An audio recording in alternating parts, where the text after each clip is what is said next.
Chapter 5. Thus all the work that Solomon did for the house of the Lord was finished. And Solomon brought in the things that David his father had dedicated, and stored the silver, the gold, and all the vessels in the treasuries of the house of God. Then Solomon assembled the elders of Israel, and all the heads of the tribes, the leaders of the fathers' houses of the people of Israel, in Jerusalem, to bring up the ark of the covenant of the Lord out of the city of David, which is Zion. And all the men of Israel assembled before the king at the feast that is in the 7th month. And all the elders of Israel came, and the Levites took up the ark.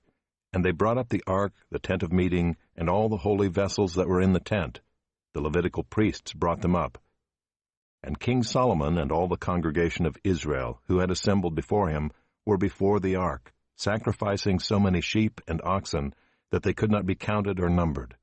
Then the priests brought the ark of the covenant of the Lord to its place, in the inner sanctuary of the house, in the most holy place, underneath the wings of the cherubim. The cherubim spread out their wings over the place of the ark, so that the cherubim made a covering above the ark and its poles.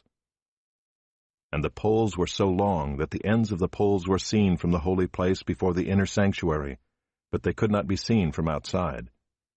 And they are there to this day. There was nothing in the ark except the 2 tablets that Moses put there at Horeb, where the Lord made a covenant with the people of Israel, when they came out of Egypt.